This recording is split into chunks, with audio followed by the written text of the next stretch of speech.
we have gotten like some messages and stuff from listeners in the past that they've said, you know, something we said helped them, which for me is like, I cry. I'm a big crier. I cry every single time I get one of those messages. And I'll like, honestly, I might cry just talking about it. Like, that's why we're doing what we're doing every single time. Well, we are back to recording episodes for SmileTalk with Jacob, and I couldn't be more excited to have someone in front of me that is just as familiar with podcasting, although I'll say probably a more successful podcast than this one based off of views alone. So before I go ahead and get into a lot of the stuff that I want to, I do want to ask, who is Kelsey from A Trial by Podcast? I am the type of person who knew you were going to ask this question for about a week now and still has not come up with a great answer. I think that a lot of the times, like, who we are as people, it's different depending on our surroundings. Am I at work? Am I sitting here talking to you? Am I at home with my family? But I think in this context, I'm a full-time marketer. I have started my own small business, which is a true crime podcast that I'm very passionate about. I'm the person who misspeaks often and does a lot of editing on my own podcast. Well, what I love is the simple fact that you ultimately, as a podcaster, need to be able to come up with things on the fly, not necessarily have a script, but still follow some type of structure in order to allow people to follow. Yeah, I mean, it's literally just reading out loud like you would in class, like that nightmare situation when someone like popcorns over to you. Except the good news is it's not live. There's no audience. So I go back and all of the times that I'm just like trudging through my words, I cut all of that out. So that makes it nice and easy. But it definitely was like at first a masterclass in reading out loud to sit and tell a story off a page for an hour and a half, even though it's just in front of my best friend. It was daunting. And I used to practice before every single episode. I would read the whole thing out loud to myself before she even came over to record. And your episodes aren't short by any means. No, they're long. I'm very long-winded. And I'm sure some people hate it, but I think our listeners love it. So yeah, it's the perfect place for me. How long ago did you start your podcast? It's been almost a year now. Our first episode dropped June 25th, 2024. Okay. And I know that because we literally threw a party. I like to celebrate the little things. So, but I started working on it probably like the November before. Like I started doing research and writing and like thinking about the name and the image and all of these different things that went into it. And then I probably started actually like putting together episodes and, scripts for episodes and everything a couple months before we started. So that's incredible because it's one of those things where you want to just start. And I think that that's good advice, just get started. But there's also, as you found out, so much that you don't know. And so much that you don't know what you don't know. That's literally what I was going to add on to it. It's like, and you don't know what you don't know. Yes. So, and sometimes you don't even know how to ask the questions. Like we were talking about with all of the equipment and stuff. It's like, I know what I want to do with equipment, but I don't even know like what to Google, like what I'm searching for. Yes. And I get to that point after I've been like researching and writing for hours, your brain just gets so tired of trying to put ideas together after, because I work full time on top of the podcast. So, after a lot of the times I'm sitting in one day trying to write the basis of a 15-page research paper, basically. How does that work between you and your best friend who hosts a podcast? First of all, let me introduce her. Her name is Emily. I wish she could have been here today with us. Emily is the most bubbly, lovable, friendly person on earth. And I think she really is so grounding to the podcast. But really, this was something that I kind of had thought about for a really long time doing on my own. I've always loved true crime podcasts. I've always been interested in it. I was too scared to do it by myself, I think. I don't think I ever would have taken the leap to like do something like this by myself. Yeah. And, you know, Emily and I were living together at the time, and I had talked to her about it a lot. And I'm like, you need to do this with me, because I know like our banter and I know like our personalities just mesh so well. And that's what a lot of the podcasts that I love, that's what I love about them. Yeah. The stories are the same and across a lot of these podcasts, but what's different is you love the hosts, you love their personalities, you love their relationship. And I knew that Emily and I kind of had that relationship. So she kind of joined along. I do, you know, the research and the writing and tell the stories. And Emily's kind of there. She comes in blindly. Usually she doesn't even know what case we're going to talk about that day. And she basically is there to be the voice of the listener. So if I'm explaining something and it doesn't make sense to Emily, it's probably not making sense to the listeners. Yeah. So she can be like, wait, go back. What do you mean by that? Or what happened here? Or she can add on a thought that I haven't thought of that maybe the listeners like in their car screaming at me like, but what about this? Yes. And so I really like that. And you get to, the fact that she doesn't know the case as well, she doesn't know what we're going to talk about that day, you get to hear the natural reactions that people are feeling while they're hearing the story for the first time. That type of chemistry is not something that's able to be, you know, curated or manufactured. It's just literally something that's there. Oh, absolutely. Absolutely. Emily and I, we first met in Girl Scouts when we were little. We went to school together, you know, but we really became friends like later in high school, the last couple of years of high school, and the summer after high school is when we were like best friends. We had mutual friends for a while that we don't really see much anymore, but that's how we met each other. But yeah, we've been best friends for like 10 years now. Yes. So, well, and I think what's fun is you have the ability to excel within what it is that you do, which is, you know, doing a lot of the research and coming up with the structure of how it is that you're going to do that. And then she is probably enjoying just as much of her part, which, you know, may not necessarily be as strenuous and as research oriented as yours. Yeah, I mean, I've gotten a comment before where someone was like, well, if Kelsey's doing the research and the writing and telling this, like, what does Emily do? I wouldn't be here without Emily. Yes. Like, she is such an integral part of the podcast. And I'm telling you, I once did an episode just by myself because she couldn't make it for some reason, and we had to get an episode out. And I'm telling you, it's that like mysterious it factor is just not there when it's just me. Yeah. And really, the stories that we're telling, we're not reporters, we're not journalists. I'm not a reporter, I'm a repeater is my joke. Yeah. I'm repeating the story, and I think the value that Emily and I bring to it is our discussion on the story.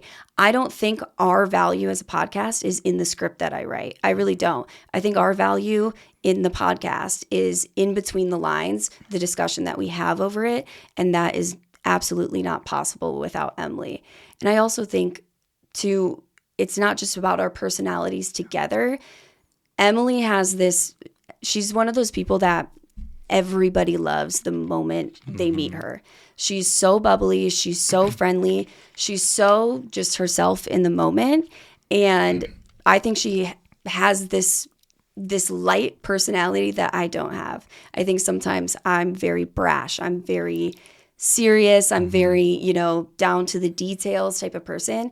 And I think it's that mix that people love. You couldn't be more right. And you see this especially within, you know, streamers or other podcasts out there where it's just kind of like, if you don't have that culture or that riff back and forth, it does kind of make things a little like stale, or what seems to be much more reading off of a script. And you're just like, are other people going to enjoy this? Am I even really enjoying this? I mean, it's every bit of the reason why I haven't really come up with a solo episode, because it's like, yes, this podcast is based off of how people help others build self-esteem and confidence. And I mean, you can go on ChatGPT, you can go ahead and do research articles, and you can find things that I can share that would ultimately be able to do things like that. But I was like, I don't know. I think it'd be more interesting for people to listen to those that are doing something like yourself that they may want to do themselves, that will allow them to express themselves, allow them to do and expand upon the creativity that they have, but they just don't know how to get it out. Exactly. Exactly. I think that that's one of those things where Emily and I just kind of stumbled into this. Looking back, it's kind of funny how we got here. It all kind of like started as a joke, and now, like, not to be cheesy about it, but I feel like, oh, I figured it out. I figured out what I'm supposed to be doing. And I always talk about, like, there's this Japanese concept called, I'm going to say this wrong. I've never looked up the pronunciation, but I believe it's called Ikigai. It's like Ikigai. And if you are one of those people where you're like, I'm not really sure what I want to do, like, especially young people, like, I don't know what I want to go to school for. I don't know what I want to do with my life. I don't love my career that I'm in. Look up Ikigai. It talks about this intersection between, it's basically like a Venn diagram with 4 circles, between what you love, what you're good at, what the world needs, and what you can make money doing. And I'm like, this true crime podcast, when I tell people who don't know me, they're like, that's the most random thing ever.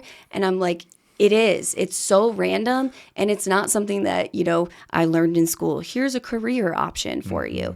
But it is my Ikigai. Like, it is where all of these things that you need to have a successful and happy, fulfilling career. I've like found that intersection, and I feel really lucky that I found that. So how did your podcast ultimately start? Really, it started as a joke because I've always been very interested in true crime, like all the TV shows. Then over COVID, I started to find true crime podcasts, and I got obsessed with podcasts, especially when at one point I was living abroad, and I lived in a city where not a lot of people spoke English. So I spent a lot of time traveling around on the weekends and stuff by myself, and even though you're in a beautiful country, you get bored by yourself a little bit when you have no one. So I would have podcasts in my ears. And so I was just obsessed with podcasts. And I started to get like, oh, I could do this. Like, I could tell these stories. I've always been told, I talk a lot. I'm very loud. All of these things that, not always are painted in a negative light, but sometimes are painted in a negative light. I'm like, these are all of the things that you need to be a good podcaster. You need to be able to just yap about nothing for an hour straight. And I absolutely could. And so when I, moved back home, I was living with Emily, and I'm like, you know what? I think we should just do this. Let's just do it. If you do it with me, I'll do it. And she's like, you know what? Do you swear on this podcast? Yeah, you can. Okay. I'm a big swearer. So if you don't like that, you might not love our podcast. But Emily was just like, you know what? Fuck it. Like, let's do it. It'll be fun. Yeah. Worst case scenario, it'll be fun. Yeah. That's really where we got to. So. And the true crime is a huge genre that people can't get enough of, which plays in perfect to your point of you essentially referring to your case and sometimes as a repeater rather than a reporter, because you're right. Like, these stories have been told over and over and over again. The most recent episode that I was listening that you did, I think, went back all the way to like 2012 that all this stuff was happening. Now, obviously things need to happen in the past for you to be able to talk about them now based off of, all the investigation and stuff coming out and, things ultimately happening and coming to fruition. But you're right. You and Emily have the opportunity to cultivate an audience that is interested in the way that you guys tell the story. Exactly. And I always feel it talking about doing the podcast and like our episodes, I always try to be careful with my words because it does feel, I'm thinking back to, the podcast is fun for us. Well, we're telling some of the most horrific stories, all of these things that are just absolute tragedies. And I think people hear it, how can that be fun? And that's where it's like, I almost feel like there aren't words that aptly describe it because of course they're horrible things. It's not like, oh, this is so fun, I'm really enjoying this. Right. But it's something that is fulfilling. I think that, you know, I do find these stories intriguing. I find them interesting. That's human nature. We all have this morbid curiosity in us. But I also, when I thought about doing our own podcast, something that was really important to me is like, there needs to be a purpose of why we are retelling these stories, just besides, oh, people want to hear them. And so I think that can be different. I think sometimes it is, and most of the time it really is, you know, mostly for the victim, either their case is unsolved or there is some type of injustice. But at the same time, it's also for the listener, because there's so much that we can learn from true crime about how to better protect ourselves and our loved ones. And there are also a lot of people who have lived through these crimes out there, and there are all of these lessons to be learned from these stories. So sometimes the stories that we tell don't necessarily help move a case forward or help get justice. Of course, that would be amazing, and that is part of the goal. But I think more often it affects the listeners in a positive way. And so, yes, I say, oh, it's fun or it's enjoyable. Those aren't really the best terms for it. It's more that we get to make a positive impact talking about something that we're intrigued by. And that's one of the things that I thought of. I was like, oh my gosh, you know, Kelsey's going ahead and hearing and doing all of this research about everything that's happened. Like, she's probably gone ahead and put herself in a better position to protect herself. And then, like, almost right after that, you went into the story about you hitchhiking. Yes, literally. Now, in my defense, I was in college, and my two best friends in college, shout out Keely and Dana, they're so much cooler than me. Yeah. Like, they were so cool, and I wanted to be like them. And they are like fearless, scared of nothing. And we went on this weekend trip, and they wanted to hitchhike everywhere. And so the whole time was so scared. Yeah. I didn't want to be doing it, but I was young, and I didn't want to be that person that's like, oh, I'm scared, or I don't want to do this, whatever. I was right, by the way, because even though nothing really bad happened, like, we were picked up by this guy who's obviously drinking, and he was just kind of creepy and scary. And at that point, I already was into true crime. I'm like, we're going to die. But I think that's the thing, is like, I see my friends like that. And actually, I think of my cousin Katie, because I've done a lot of traveling with her. I'm like, you guys are too brave. Yeah. You're too brave. You need to have a little bit more. I don't want to encourage people to be paranoid and like be afraid to go, on a trip by themselves or something like that. But I do want people, especially women, to realize that you do need to be vigilant. You need to be aware of your surroundings. You need to be careful. And when something does happen, of course, it's not your fault. It is the fault of the person who did this to you. But if we can, we can't always control the other people. We can control ourselves, though. So be a little bit more scared, everybody. That's my life lesson for you. Where was it that you guys were hitchhiking?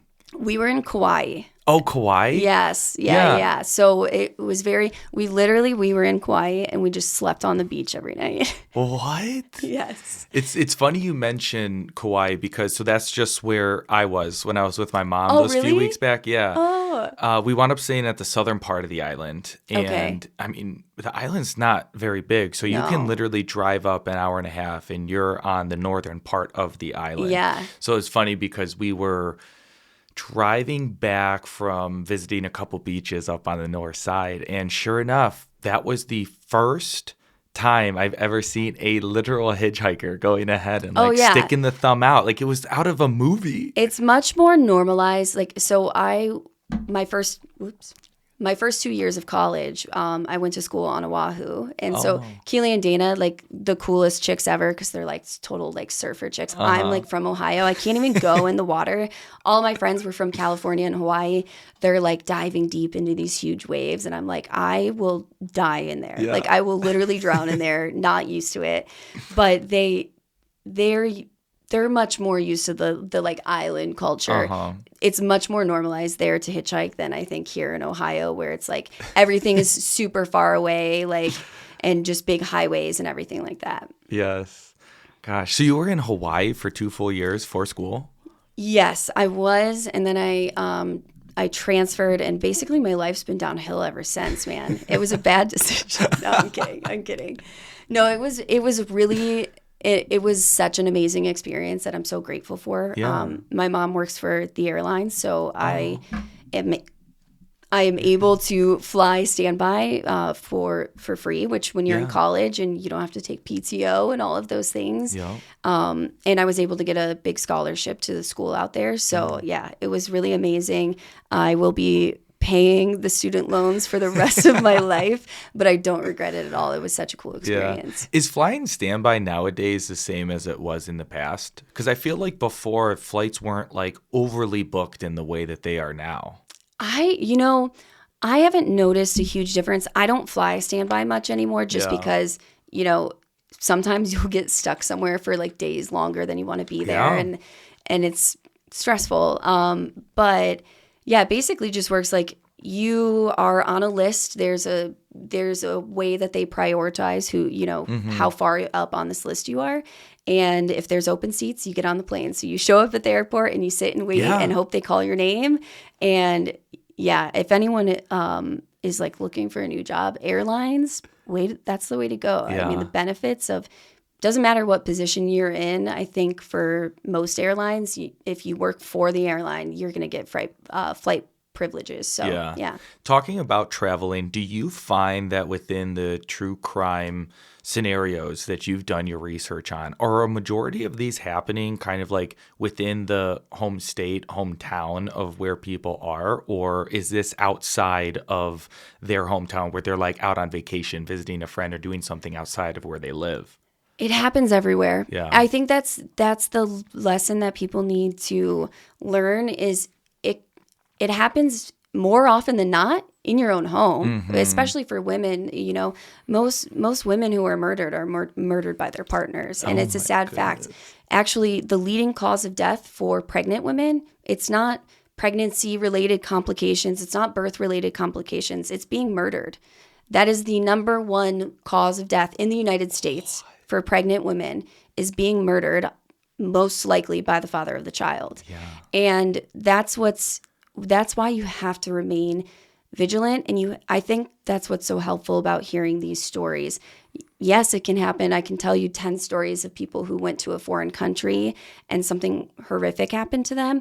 But I can tell you way more stories about, someone, the person that's supposed to love them the most on earth took them off of it. Yeah. And we tell a lot of stories about this. I think when it comes to like domestic violence, it's something that in the true crime realm, I'm particularly passionate about. We just told a story of this woman who she was an avid skydiver. She was in the military in the UK. She meets this man. They fall in love. He's amazing, attentive. He's just obsessed with her at first. And then throughout the relationship, there's all these little red flags and they kind of snowball and they just get bigger and bigger over time and they turn into major issues. And she didn't realize it while she was living it, but he was very emotionally abusive, financially abusive. Yeah. And she really became stuck in this marriage. They had children. He then, took her on a skydiving trip. He removed the slinks from her parachute. And she fell 4,000 feet to the ground out of the plane. The parachute, it did deploy, but it's all tangled up, basically. She survived this. She fell 4,000 feet to the ground. She survived. And I think she reached a top speed of 60 miles per hour. She was a good skydiver, so she did, she had training on how to try to slow herself down. And she aimed towards a part of the field that she knew had been freshly plowed, so it was softer. But, this was obviously traumatic. She does go skydiving again after this to raise money for the helicopter service that saved her after her incident. And at first, when the police think that it was her husband who did it, she didn't believe them because she's like, no, I mean, he cheats on me. He takes my money and all of these things. but he's never laid a hand on me. Yeah. He had never once hit her. He had never once been physically abusive to her.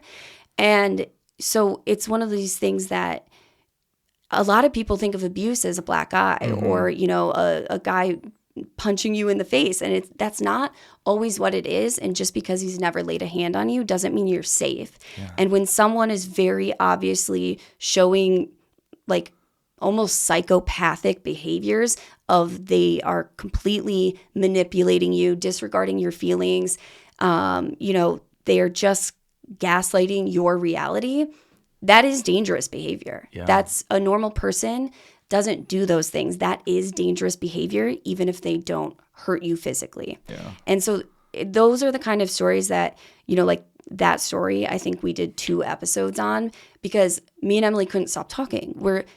That's the kind of story that scares me the most because I know so many women are living through that right now.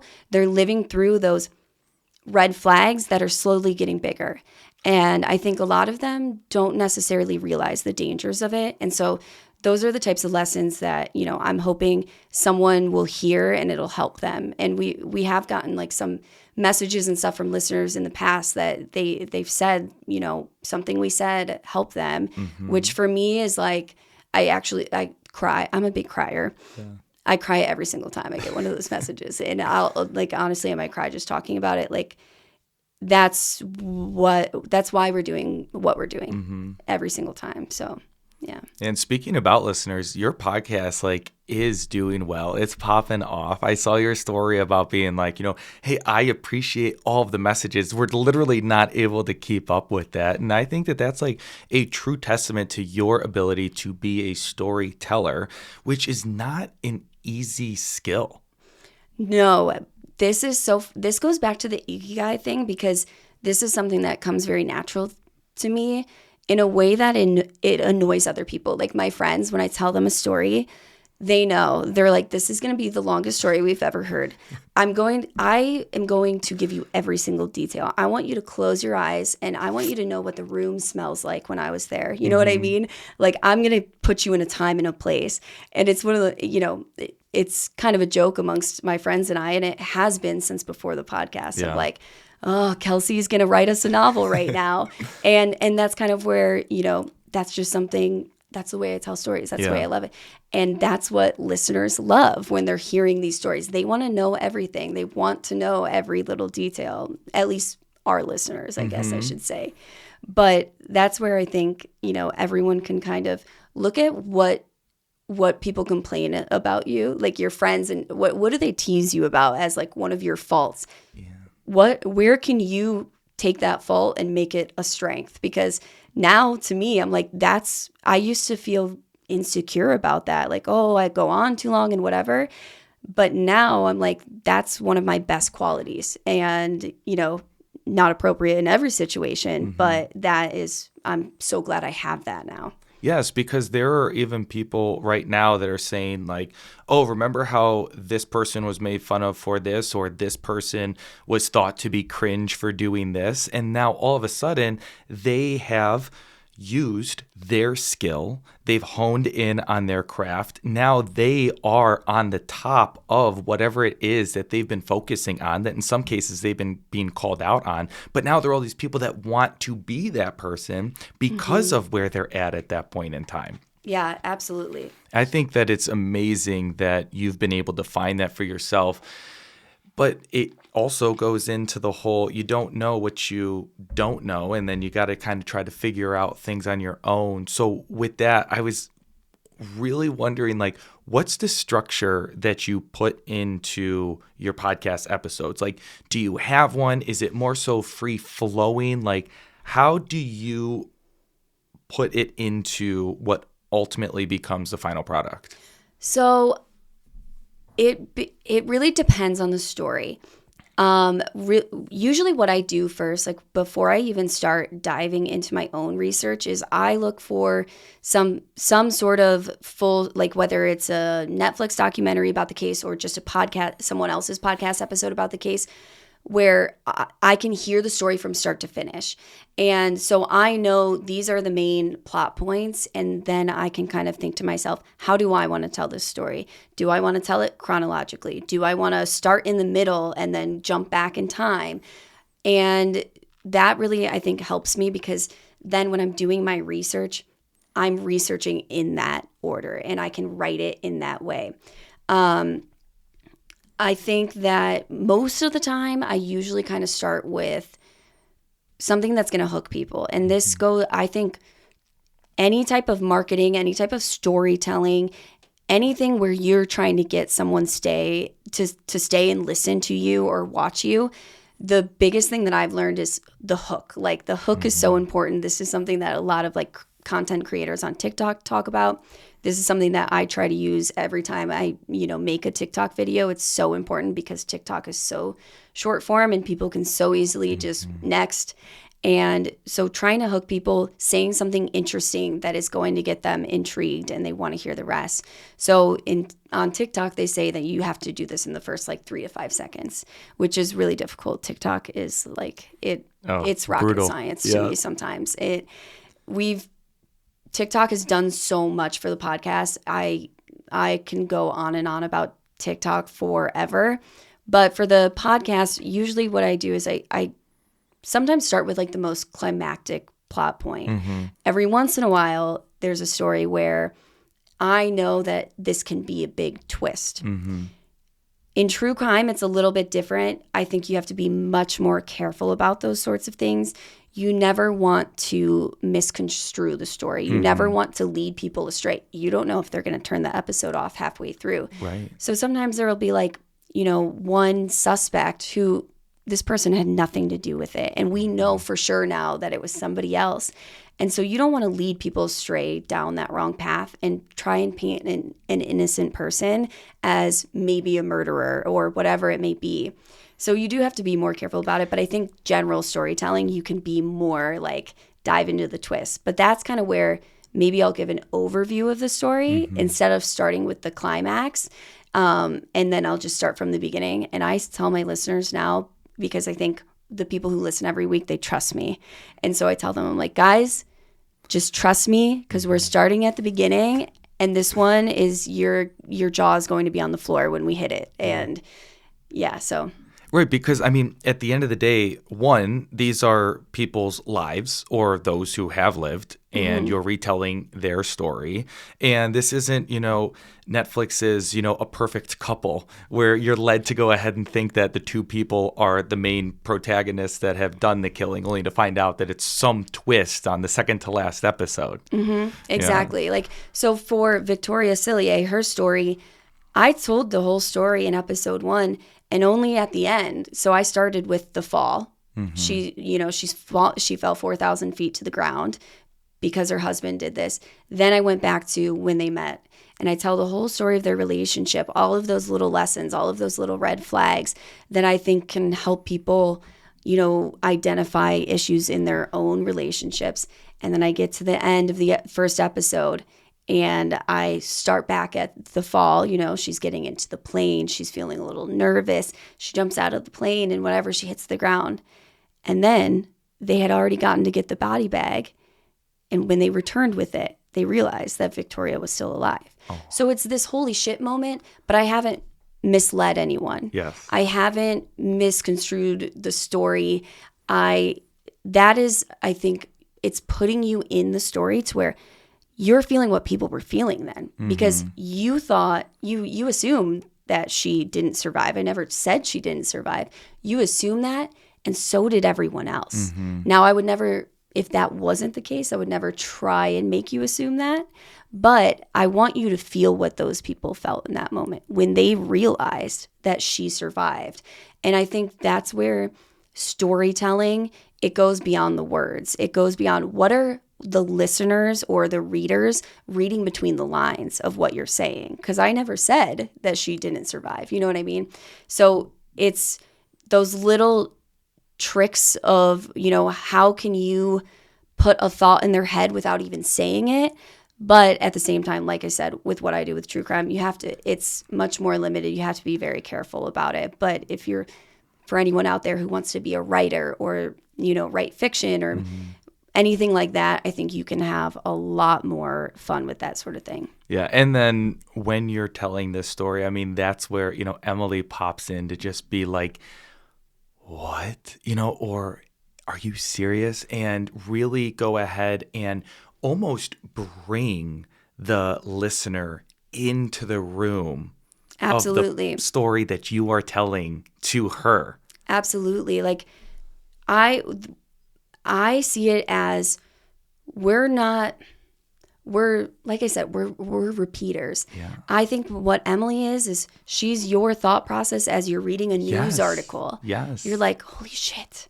And that's where, I think we humanize these stories a little bit more. And again, you have to be very careful. You can't just be joking. You're not sitting with your friends. You're putting this out for the world to listen to.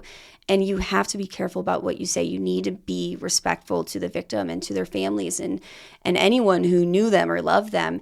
And I think it's a fine line. And I don't think anyone will ever walk that line perfectly. But that is like one of our top priorities is walking that fine line. We want to humanize the stories. We want to humanize what you're thinking while you're hearing the stories. We want to be realistic about it, but we don't want to be Dateline. We don't want to. I was watching a video today they were telling some true crime story. These guys escaped from prison. They pulled the toilet off of the wall and snuck through the hole. And then they had drawn on the wall an arrow pointing to the hole, and it said, LOL, too easy. And the way the newscaster just skipped over that, she's like, and they wrote above the hole, LOL, too easy. And then they went outside. I'm like, no, see, everyone else that's watching this video is dying. They're like, that is hilarious. The story's not funny. Murderers escaped prison. But it is funny that, they wrote LOL too easy. That's hilarious. And I think anyone on earth knows that that's funny. And so why shouldn't we laugh about it? Yeah. So it's a delicate balance for sure. So to kind of jump a little bit into and from the content that you are researching to then the content that you are putting out, you say that you're putting stuff out on TikTok. So like, everyone does their podcast different. Like me, I go ahead and put Instagram Reels together, and then I only put the full podcast on YouTube. How do you ultimately distribute, cut up, and then repurpose your podcast after you're done recording? So we, at this point in time, don't do too much with the podcast itself. Besides, we do audio only. We're trickling into video. This is what we were talking about before we started recording. Is his video setup is so perfect. I'm gonna copy it. Eventually, I will want to do clips like you do, just of important points or fun points or sad points in the conversation. But really, what I started out doing and have really been doing up until this point that I think has worked well is on TikTok telling short form true crime stories. I do more than like what we do on the podcast. So every week I'll do a short form version of what we're doing on the podcast. And then at the end I'll say, and if you want to hear the full story, all of the details, you can check out episode 50 of A Trial by Podcast. And I think that works really well. When the video does well, I can actively see it in our, listener engagement on the podcast.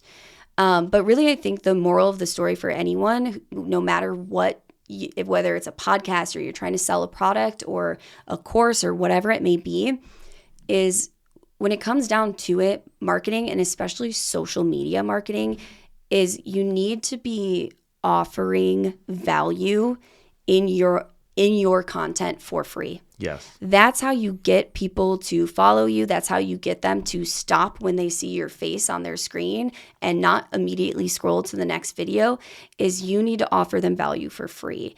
And, if you make jewelry, this could be, here is how I make my bracelets. And, not everyone's going to go home and then make that bracelet, but they're going to watch the video because they're interested in seeing it. And then they follow you because they're like, this is what I would do. One day I'm going to have time to sit and make bracelets. And so I keep watching these videos. And then I'm like, I love these bracelets, but I don't have the time. now I go order a bracelet, but it's 6 months later, and it's because I keep seeing your videos. So that's where, with the true crime, I'm offering, the shorter stories. If you don't like podcasts, there are we have way more TikTok followers than we do listeners to the podcast. Yeah. And, some of them will never listen to the podcast. They don't like podcasts. They like TikTok. Totally fine. Yeah. But the more of those people that I get to follow us, the more easily I can reach the people who are going to go listen to the podcast. And some of them might not listen to the podcast for a year after they followed us. So giving people that free value is really, really important. And I think for social media, that's how you're going to get free value out of it, as opposed to just if you're just paying to run ads or something. Like that organic content has to be valuable. Well, and what drew me into your long form podcast was the short form stuff that you were putting out on Instagram.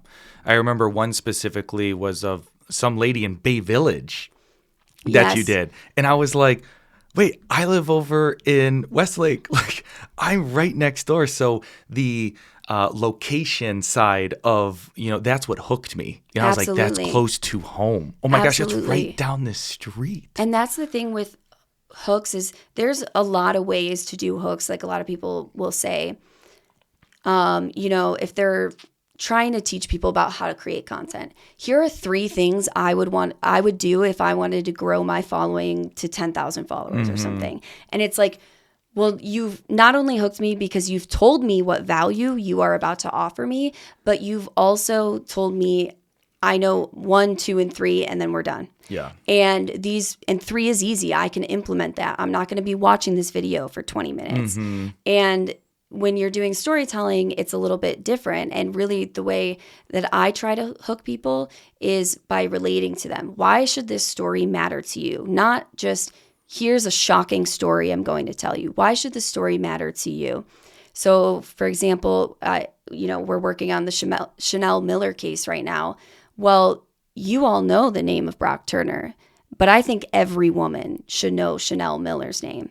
That's how I already did a TikTok on her months ago, which is why I ended up deciding to, cover it on the podcast as well, is because we had a lot of comments that angered me. And I'm like, you guys need to know the full story. Yeah. But, that type of thing, that video got over 1 million views. And very quickly, because women, they know what Brock Turner did, but a lot of them don't know Chanel Miller's name. Yeah. And they don't know that story. And I think even though the story is unrelated to them, they already have an interest in it because it was such a big story. Or, I did a case about a little boy who went missing. It's a really horrific story. And I had worked with his mom a little bit on covering the story. And so my hook for that is, moms, imagine that you did, this happened to you, your son went missing, and this is how you were treated. It's a quick sentence. I probably had most of them hooked after the word moms because they're like, that's me. Yeah. And so those are the types of things while you're making content to think about, is those first 5 seconds are the most important seconds in your video. Yeah. And this is like not necessarily directly in regards to your point, but when I was listening to your most recent one, like the victim's son was named Jacob. And I was like, oh, that's me. So it's like little things like that, like pull people in, and ultimately keep them interested in something that they otherwise probably would have never spent more than the 3 seconds on if it wasn't, mentioned at that particular time. Yeah, absolutely. Yeah. Absolutely. I've learned so much about TikTok and content creation over time, and it really is just incredible. Like, I follow a lot of the other big creators. One of my favorite creators, just for anyone who loves your podcast will love this creator. His name it's Bran Flakes. Have you ever heard of him? No. He is just like, he's just a content creator. He doesn't do anything specific. And a lot of his content early on was just like about partying. Like it was just him doing crazy stuff out with his friends, whatever. But he now, he's been so successful as a content creator that now he makes a lot of content about what he did and what he's learned and, the lessons he's learned and how he, does his hooks and what's worked and what's not worked. And anyone who's looking not only just to make content, but market anything organically on social media, I highly recommend you follow because I've learned a lot from him. Yeah, But, yeah. I appreciate that. I'm kind of going through a little trial right now because it's like I've had my personal Instagram since like the beginning of college, back in like 2014. And since then, I've garnered a following based off of people that I've went to school with, people that I've kind of met over time. But then I started this podcast. And part of the reason why I started the podcast was to expand my network, get to know people that are just as interested about talking about what they're passionate about as what I am interested in hearing them talk about what they're passionate about. So through that, the connections that I've made over these last, 3 years that I've been doing the podcast have led to a deeper connection with each and every one of the people who follow me and those that I follow, which kind of made my personal Instagram like, I don't really talk to these people anymore, and I'm like, not managing 2 Instagram accounts. I've kind of, disregarded my old personal one. And now I just have my SmileTalk one. So, but I was like, I've only ever posted stuff related to the podcast. So like right now I'm trying to like before I had the tag name, like at SmileTalk with Jacob, but I like changed it. So it was like Jacob _SmileTalk because I deactivated my personal and now I've kind of tried to combine some bit of what I hope to be like personal side to it and then the podcast side, but then also a little bit of like content creation side. I think if I produce and create enough content, then the specific content that people are interested in will hit what it is that's on their feed.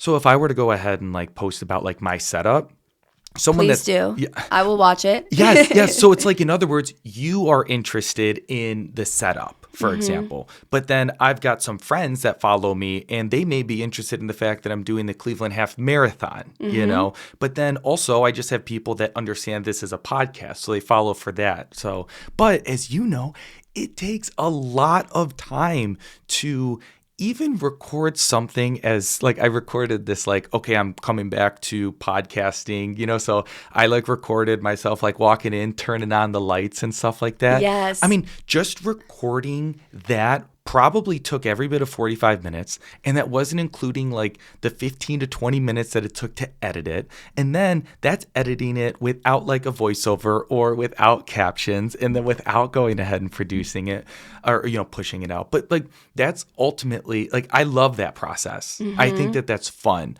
I also think that that's why it's best for most people to just get started with something because I don't know if a lot of people recognize how much work goes into, even some of the small things that we do. I did not. Yeah. I will tell you, I thought, I'm just going to write, research essays. And I liked writing. I liked writing in college and all of these things.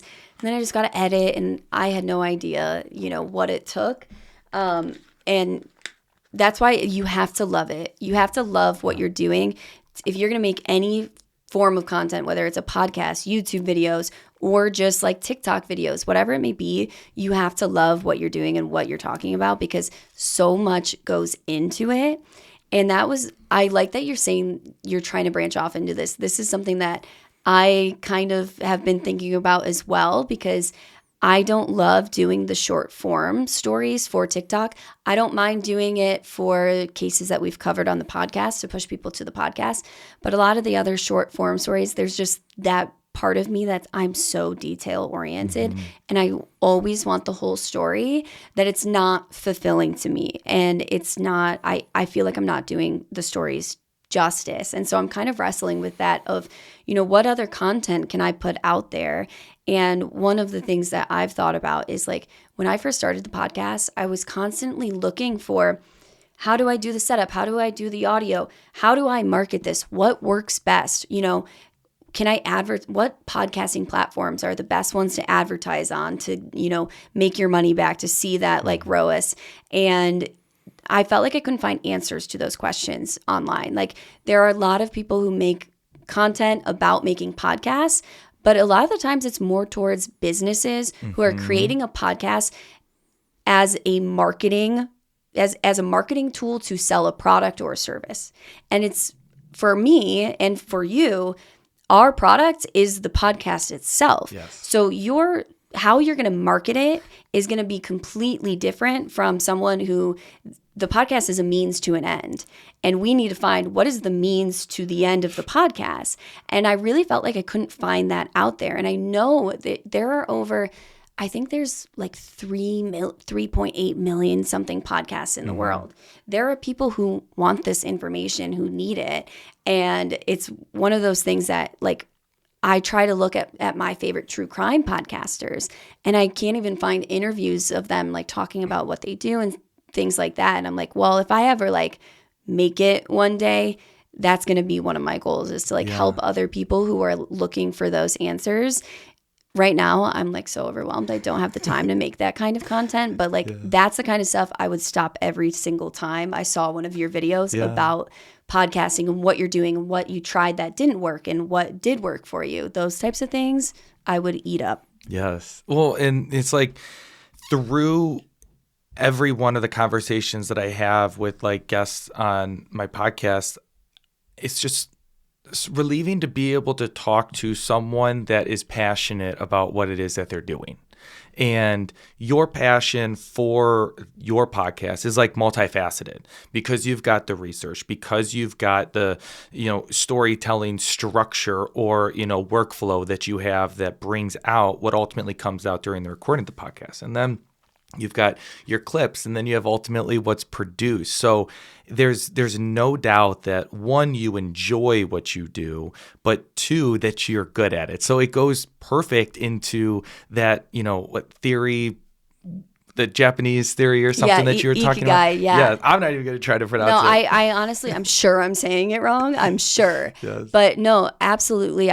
I think passion, I feel very lucky and blessed to have found something that because I think when I was younger, that was something I really struggled with a lot was I don't know what I want to do with my life, and I just don't like these things. And I was never, that's the thing. A lot of podcasts like this, you hear from these people and they're like, I wake up at 5 a.m. and I run 20 miles, and then I do yoga, and then I, go to work all day, and then I come home and my house is squeaky clean from top to bottom. And that's amazing. That's amazing for those people.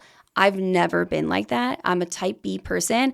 I always joke, I think I'm naturally lazy. I'm not a naturally like driven, motivated person. If I work really hard at my day job. I've always been a hard worker. I learned my work ethic from my mom. Like, my mom is incredible. She's worked her way up from the bottom to the top, and it's really amazing.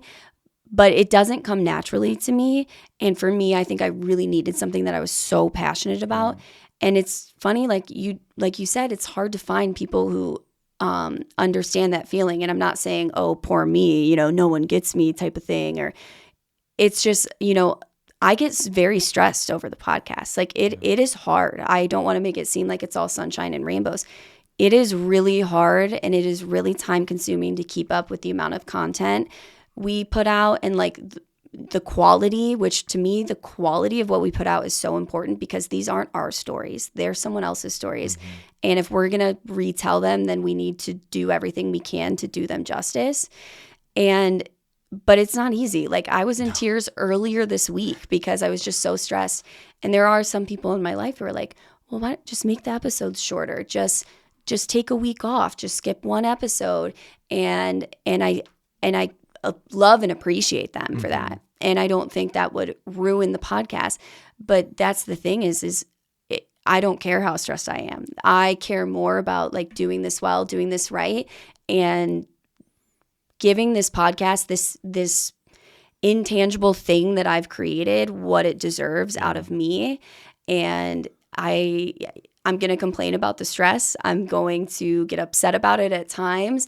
But I just have that underlying feeling that it doesn't matter, because it is all worth it to me. Yeah. And especially because I feel very strongly, I'm very confident that this is going to be successful, and I will be doing it full time one day. That it's not only worth it to me that the podcast is done well, but it's worth it to me personally for my own career path and like what I want to do with my life. I think it follows somewhat similarly to the things we do for the ones we love. Yes, that is such a good analogy. Absolutely. Yeah. And I think, most of us don't love our full-time jobs sometimes. Right. And so, it's like, well, the podcast, you get to control how much you put into it and if you need a day off and whatever. But to me, the podcast is a job. I take the podcast as seriously as I take my job. Yeah. Absolutely. And I think anyone who is truly passionate about what they do and truly trying to be successful in some entrepreneurial adventure, you have to take it as seriously as your boss takes your behavior at your day job, for sure. And with all of that being said, like I said, yes, there are some tears that go alongside with it, but ultimately, this is something that you enjoy. So with that being said, I'd love to ask, what makes Kelsey smile? I think what makes me smile, humor is very important to me. Humor and comedy are very, very important to me. I think I carry this throughout my everyday life. At work, no matter how hard something is, or even at home or in a relationship, no matter how hard something is, if you can crack a joke and everyone can laugh, even if it's like the darkest, worst joke ever, that is to me like what gets us through the day. It's like a constant reminder that, okay, no matter what I'm dealing with right now, everything's going to be okay. And I think what goes along with that is that you have to have human connection. You have to have, whether it's your coworker who you would never hang out with outside of work, but you're together 40 hours a week. You might not love everything about that person, but you have to learn to appreciate them for who they are. And so I think looking for those little things and trying to just celebrate the little things in life, the little things in people, and when everything isn't all sunshine and rainbows, trying to have a laugh about it.